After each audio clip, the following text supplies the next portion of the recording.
बिस्मिल्लाहिर्रहमानिर्रहीम। आज का हमारा लेक्चर है कंटिन्यूटी ऑफ कॉम्प्लेक्स फंक्शंस। इससे पहले आप लोग कंटिन्यूटी ऑफ रियल फंक्शन या continuity of real valued function के बारे में पढ़ चुके हैं।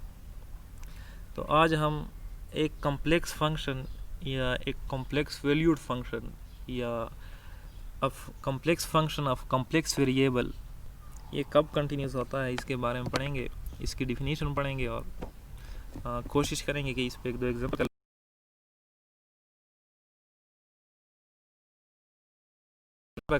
करते थे कि अगर किसी एक तो एप्सिलॉन डेल्टा वाली डिफिनीशन थी, एक वो 3 कंडीशन हम चेक करते थे। वैसे अगर हम सोच लें तो एक रियल फंक्शन तब कंटिन्यूस होगा अगर हम उसके ग्राफ को बग़ैर पेंसिल उठाए ड्रा कर सकें। ठीक है, अगर हम किसी रियल वैल्यूड फंक्शन के ग्राफ को बग़ैर पेंसिल उठाए ड्रा कर सकें तो फंक्शन कंटिन्यूस कहलाता है। अगर हम फंक्शन को एज अ प्रोसेस ले लें तो ये फंक्शन तब कंटिन्यूस होगा अगर ये प्रोसेस कंटिन्यूस हो। फॉर एग्ज़ाम्पल, मैं डिस्टेंस फंक्शन कंसीडर करता हूँ। कोई गाड़ी जा रही है, पहले सेकंड के दौरान वो कुछ फासला तय करती है, फिर दूसरे सेकंड पे, फिर तीसरे सेकंड पे, फिर चौथे सेकंड पे। ठीक है, इस तरह अगर ये सिलसिला जारी रहता है और ये गाड़ी स्टॉप नहीं करती तो इसका मतलब ये हुआ कि अब डिस्टेंस फंक्शन जो है कंटिन्यूस है। कंटिन्यूटी का मतलब ये है कि ये सिलसिला जो है आगे जारी है।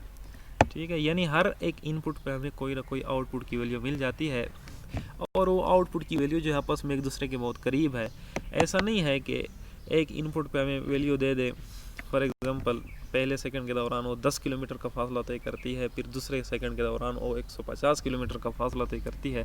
तो इस तरह के जंप्स अगर आ जाएँ किसी फंक्शन में, हम कह सकते हैं फिर वो फंक्शन जो है कंटिन्यूस नहीं होगा। ठीक है, अच्छा,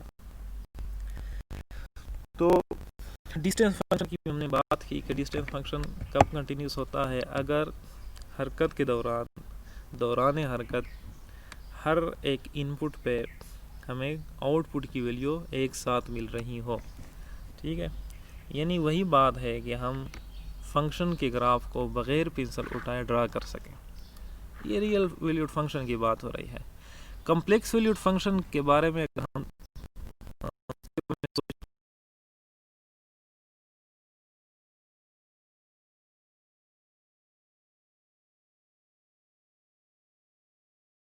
रिप्रेजेंटेशन और जियोमेट्रिक रिप्रेजेंटेशन, हम डायग्राम बना सकते हैं। इनपुट की वैल्यू पे आउटपुट की वैल्यू किस तरह आती है वो हम डायग्राम्स के ज़रिए उसको रिप्रेजेंट कर सकते हैं।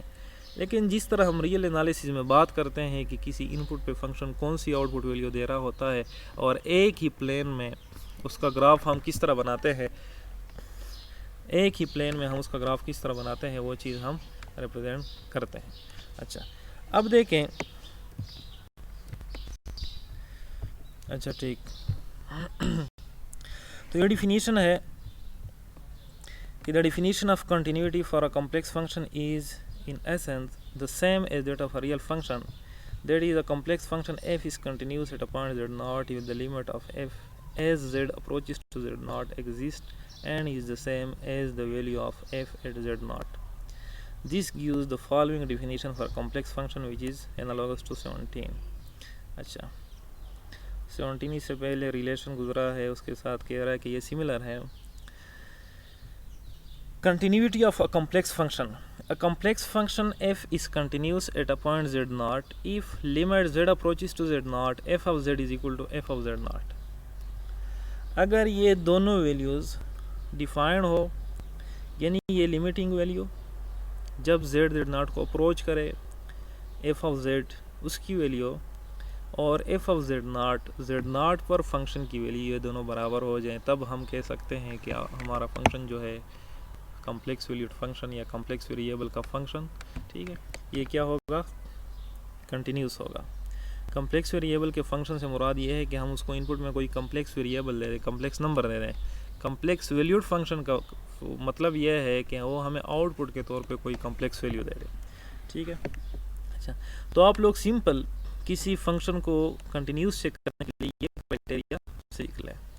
इसमें अगर हम देखें तो तीन बातें यहाँ पर, ये चीज़ तब आ सकती है अगर z0 पर फंक्शन डिफाइंड हो, यानी जिस पॉइंट पर हम कंटिन्यूटी चेक कर रहे हैं उस पर फंक्शन डिफाइंड है। दूसरी बात यह है कि इस z0 पर फंक्शन का लिमिट एग्जिस्ट करता हो, और फंक्शन की लिमिट की एग्जिस्टेंस के लिए हम ऑलरेडी लिमिट में पढ़ चुके हैं, लिमिट वाले सेक्शन में, कि हम z0 को अप्रोच कर सकते हैं किसी भी रास्ते से। There are infinite ways to approach z0, ठीक है, इन द कॉम्प्लेक्स प्लेन। अच्छा, अगर ये दोनों वैल्यूज़ एग्जिस्ट करें, दो बातें हो गई। तीसरी बात यह है कि फिर दोनों बराबर भी हों, तो हम कह सकते हैं कि हमारा फंक्शन जो है वो क्या है, कंटिन्यूस है।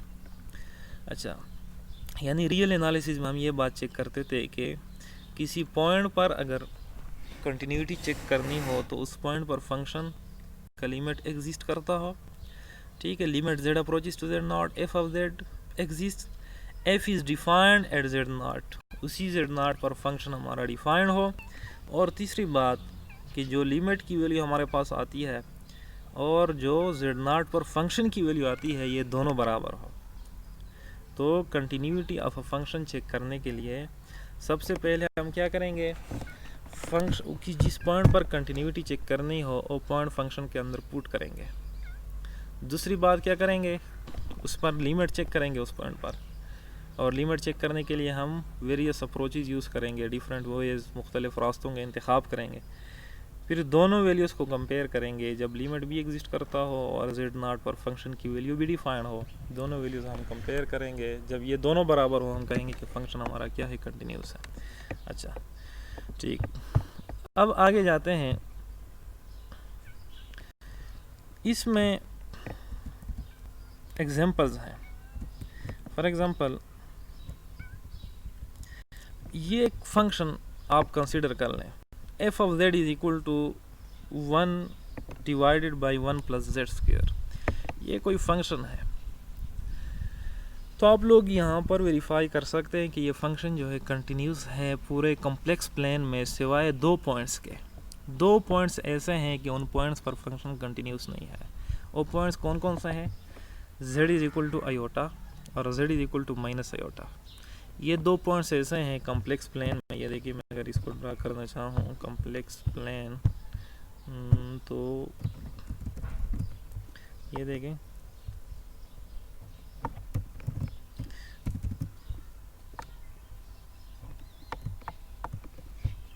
ये हमारा कॉम्प्लेक्स प्लेन है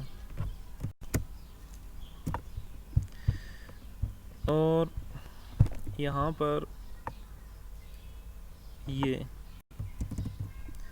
आयोटा है और यहाँ पर ये माइनस आयोटा, ठीक है। ये आयोटा और ये नीचे जो है माइनस आयोटा। तो ये हमारा फंक्शन जो है ये पूरे प्लेन पे, जहाँ से आप लोग वैल्यू दे, ये वैल्यू दे, ये वैल्यू दे, ये वैल्यू दे, यहाँ पे यहाँ से वैल्यू दे कोई, ठीक है। जहाँ से हम वैल्यू देना चाहें हम दे सकते हैं। उस पॉइंट पर हम चेक कर सकते हैं कि ये तीनों कंडीशन जो है ये सेटिस्फाई हो जाते हैं, फंक्शन कंटिन्यूस है। लेकिन इन दो पॉइंट्स पर कंटिन्यूस नहीं। वो इसकी वजह यह है कि आप लोग अगर चेक कर लें यहाँ पर, जब ये दो वैल्यूज हम पुट करते हैं, आयोटा पुट कर लें यहाँ पर, तो एफ ऑफ आयोटा डिफाइंड नहीं है। आयोटा स्क्वायर से -1 आएगा, -1 + 1 1/0 आएगा, अनडिफाइंड फॉर्म आ जाता है। तो आयोटा पर फंक्शन हमारा डिफाइंड नहीं है, ये चीज़ यहाँ पर सेटिस्फाई नहीं होती। F is defined at z0 यहाँ पर आयोटा है, तो आयोटा पर फंक्शन हमारा ये डिफाइंड नहीं है, ठीक है। इस तरह माइनस आयोटा अगर हम पुट कर ले फिर भी नीचे 0 आ जाता है, हम कह सकते हैं कि हमारा फंक्शन जो है माइनस आयोटा पर डिफाइंड नहीं है, ठीक है। नेक्स्ट जो एग्जांपल है, ये एक और फंक्शन है, f of z is equal to z² minus iota z + 2। ये अगर हम चेक कर लें, एक पोलिनोमियल फंक्शन है। किसी भी पॉइंट z0 पर आप लोग इसको चेक कर सकते हैं, ये कंटिन्यूस होगा। लेकिन यहाँ पर क्या कह रहा है, consider the function f of z is equal to z² minus iota z + 2 in order to determine if f is continuous at say the point z0 is equal to 1 minus iota। फर्ज करें कि हम 1 minus iota पे इस function की continuity check करना चाहें, we must find limit z approaches to z not f of z and f of z not. हमें ये दो चीज़ें जो है, इन दो चीज़ों को फाइंड आउट करना होगा, यानी एक ये लिमिटिंग वैल्यू ये वाली, ठीक है, और एक ये वैल्यू, ये दो वैल्यूज हम फाइंड करेंगे, दोनों को चेक करेंगे क्या बराबर है या नहीं है। तो सबसे पहले अगर मैं ये लिमिटिंग वैल्यू चेक करना चाहूँ, limit z approaches to z not, लेकिन अब z नॉट जो है मेरे पास वो 1 माइनस आयोटा है, और f ऑफ z जो है मेरे पास वो ये फंक्शन है ये, ठीक है। z approaches to 1 minus iota, z not की वैल्यू पुट की, फंक्शन की वैल्यू पुट की z square minus iota z plus 2 is equal to, अब z approaches to 1 minus iota, इसका मतलब ये हुआ कि z की जगह 1 माइनस आयोटा पुट कर लें, तो 1 माइनस आयोटा स्क्वायर, z की ये वैल्यू पुट की, यहाँ पर z की वैल्यू पुट करेंगे 1 माइनस आयोटा और प्लस 2 अपनी जगह। जब हम इसको सिंप्लीफाई करेंगे तो इससे 1 माइनस 3 आयोटा आएगा, लिमिट वाली वैल्यू से ये चीज़ आती है हमारे पास, लिमिटिंग वैल्यू से। अच्छा, अब अगर ये पॉइंट हम फंक्शन के अंदर पुट करना चाहें, फर्स्ट कंडीशन हमने चेक की, उससे ये वैल्यू आती है, लिमिट एग्जिस्ट करती है। अगर हम 1 माइनस आयोटा पुट कर लें डायरेक्ट, तो f of 1 minus iota, function में 1 माइनस आयोटा पुट किया, उससे भी 1 माइनस 3 आता है वैल्यू उसकी, ये आती है। लिहाजा हमने ये सीख लिया यहाँ पर कि फंक्शन की limiting value eight the point 1 minus iota और फंक्शन की अपनी value eight the point 1 minus iota दोनों एग्जिस्ट करती है। हम कह सकते हैं कि हमारा फंक्शन जो है वो कंटिन्यूस है eight the point z not पर। अच्छा,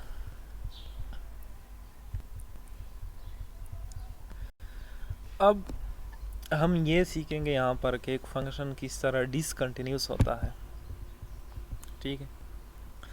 ये एक एग्जांपल है, example number 6, discontinuity of principal square root function, discontinuity of principal square root function.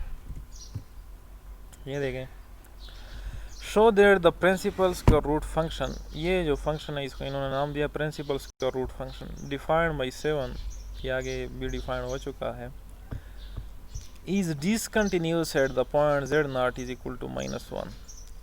हमने ये चेक करना है कि ये -1 पर कॉम्प्लेक्स प्लेन में जहाँ पर -1 वाक़या है, उस पॉइंट पर ये फंक्शन जो है z under the root square root function ये डिसकंटिन्यूस है, ठीक है।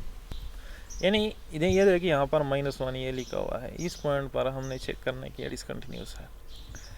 क्या कह रहा है, we show that f of z is equal to z power 1 और 2 is discontinuous at z not is equal to -1।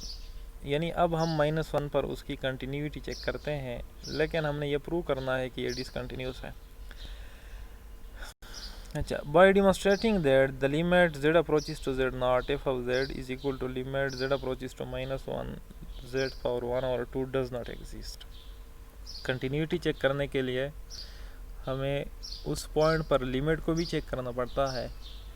तो अगर लिमिट एग्जिस्ट ना करे तो हम कह सकते हैं कि फंक्शन कंटिन्यूस नहीं है, ठीक है। अच्छा, in order to do so, ये करने के लिए we present 2 ways of letting z approaches -1 that yield different values of this limit. हम -1 को अप्रोच करने के लिए, -1 तक जाने के लिए दो रास्तों का इंतखाब करेंगे और ये देखेंगे कि हमारे फंक्शन के लिमिट की वैल्यू वो सेम नहीं आती। यानी सबसे पहले फॉर एग्जांपल इस रास्ते से आएंगे, ऊपर से सेकंड क्वाड्रेंट के रास्ते से आएंगे -1 को, और फिर लिमिट की वैल्यू चेक करेंगे। फिर इस थर्ड क्वाड्रेंट में ये जो हिस्सा आप लोगों को नज़र आ रहा है इस सर्कल का, इस रास्ते से जाएंगे और फंक्शन की लिमिटिंग वैल्यू उसको चेकआउट करेंगे कि वो क्या आ रही है। अगर दो रास्तों, दो डिफरेंट वेज पे हमारे फंक्शन की लिमिटिंग वैल्यू सेम ना आती हो तो हम कहेंगे कि फंक्शन का लिमिट एग्जिस्ट नहीं करता -1 पर, जिसका आसान अल्फाज में मतलब ये है कि फंक्शन कंटिन्यूस नहीं है, ठीक है। अच्छा, तो ये देखें, ये कह रहा है before we begin recall from 7 relation है of section 2.4 that the principal square root function is defined by z power 1 over 2 z modulus under the root e power iota argument of z by 2। ये किसी complex value को polar form में लिखने के लिए आप लोग ये तरीका सीख चुके हैं कि z को कैसे लिखें। z को हम लिख सकते हैं r e power iota theta, लेकिन यहाँ पर r जो है r को हम z एब्सोल्यूट से डिनोट कर सकते हैं, ये z एब्सोल्यूट। ठीक है, अगर हमारा फंक्शन जो है ये देखें, मैं इसको थोड़ा सा क्लियर करना चाहूँ। हमारा फंक्शन क्या है, z is equal to f of z is equal to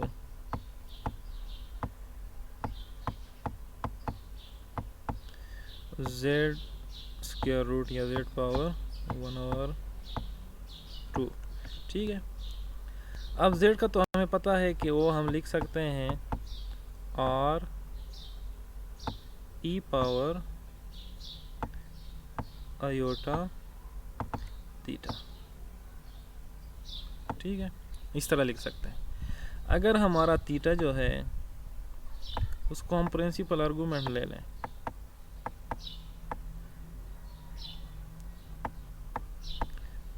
argument of z, ये बेसिक चीज़ें हैं। आर्गुमेंट क्या होता है, प्रिंसिपल आर्गुमेंट क्या होता है। ठीक है, अच्छा, और r को शो करने के लिए उसका दूसरा तरीका ये है, उसको हम यूं भी लिख सकते हैं z मॉडुलस। ठीक है, तो ये दो वैल्यूज यहाँ पर पुट कर लें, z की जगह ये वैल्यू पुट कर लें, फिर r और थीटा की ये वैल्यू पुट कर लें। ठीक है, आपके पास ये फॉर्म आ जाएगा। ठीक है, ये वाला। Now consider z approaching -1 along the quarter of the unit circle lying in the second quadrant। फर्ज करें कि z जो है, z इस रास्ते से आ रहा है। तो जब इस रास्ते से आ रहा है, ये देखिए सर्कल पर जितनी भी वैल्यूज़ हैं यहाँ पर, उसकी बाउंड्री पर, ठीक है, सर्कल के अंदर यहाँ पर तो वैल्यूज़ होती नहीं है, तो यहाँ पर जितनी भी वैल्यूज़ हैं उन सब का ओरिजिन से जो डिस्टेंस है वो 1 है। क्यों 1 है? क्योंकि आप लोग चेक कर सकते हैं, ये इसका रेडियस 1 है, यहाँ से लेकर यहाँ तक डिस्टेंस कितना है, 1 है, यहाँ से लेकर यहाँ तक डिस्टेंस 1 है, यहाँ से लेकर यहाँ तक ये डिस्टेंस 1 है। तो डिस्टेंस 1 है या ओरिजिन से यहाँ तक सर्कल पे किसी पॉइंट तक डिस्टेंस 1 है, इसका मतलब ये हुआ कि सर्कल का रेडियस 1 है। तो रेडियस 1 है, इसका मतलब ये है कि यहाँ पर इस जितने भी पॉइंट्स हैं उसके लिए r या z मॉडुलस की वैल्यू 1 आ रही है। ठीक है, उसके लिए r या z मॉडुलस की वैल्यू क्या आ रही है, 1 आ रही है। ये देखिए यहाँ पर फर्ज करें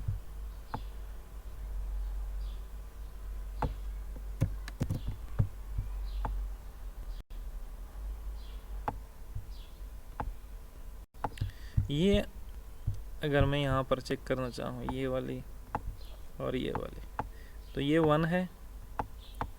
ठीक है, ये -1 है लेकिन डिस्टेंस तो 1 आता है। तो यहाँ पर जो वैल्यू है, यहाँ पर जो वैल्यू है, यहाँ पर जो वैल्यू है, इन सब का ये अगर मैं उसको z डिनोट कर दूँ तो उसका डिस्टेंस जो है, z का डिस्टेंस कहाँ से, 0 से,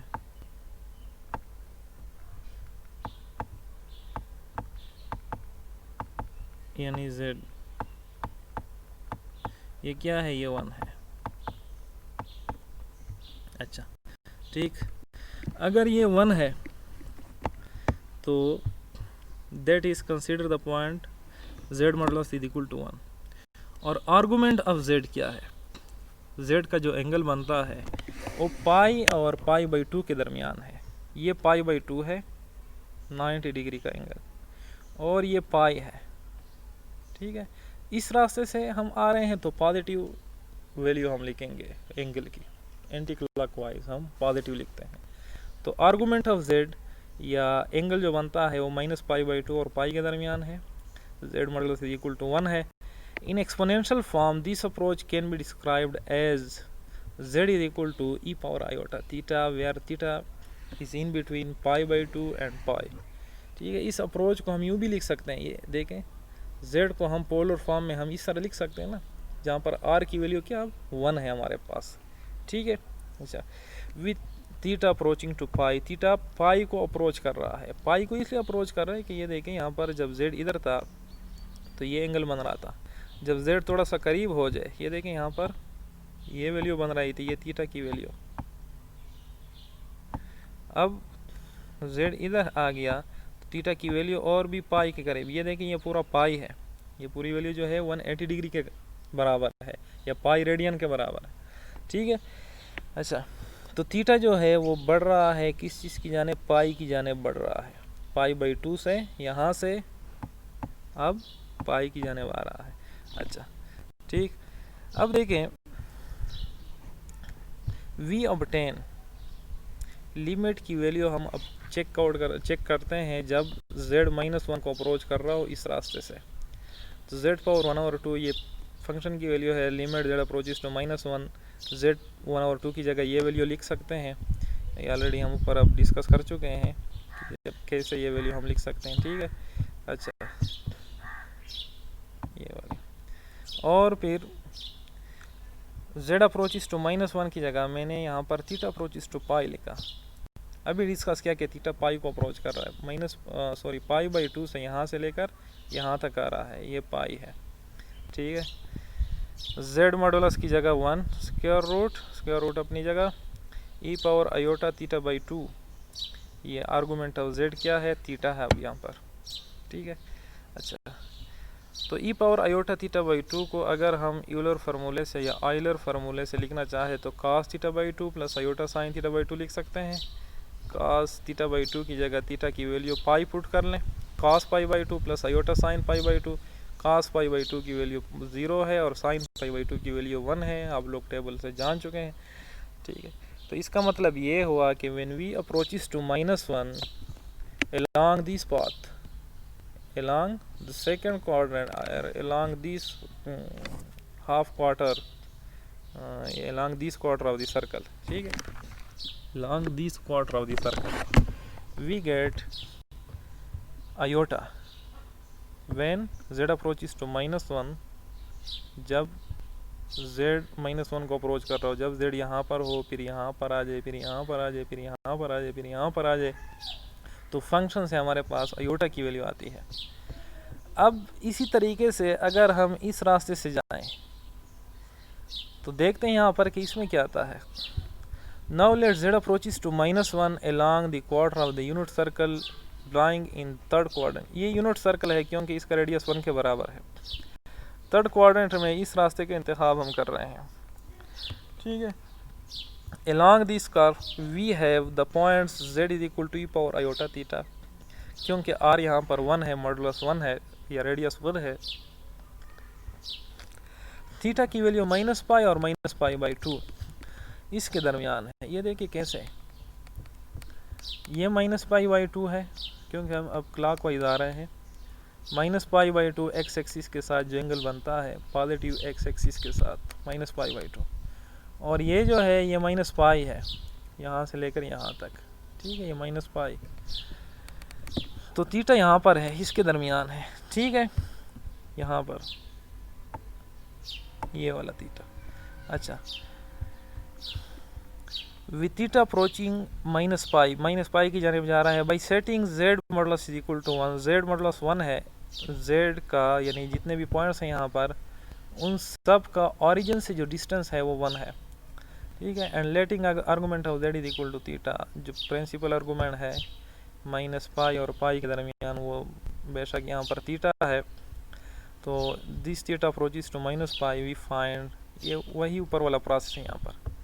ठीक है, cos⁡θ/2 + i⁻sin⁡θ/2, लेकिन अब थीटा जो है -π को अप्रोच कर रहा है, तो अगर हम यहाँ पर -π पुट कर लें तो ये इससे तो 0 आएगा, लेकिन यहाँ पर इससे क्या आता है -1 आता है। ठीक है, यहाँ पर तो 0 आ गया, इससे माइनस आयोटा आ गया यहाँ से। इसका मतलब ये हुआ कि जब हम अप्रोच करें -1 को along different path we get different values of limit। Of the function. ठीक है, इसका मतलब ये हुआ कि फंक्शन का लिमिट -1 पर एग्जिस्ट नहीं करता,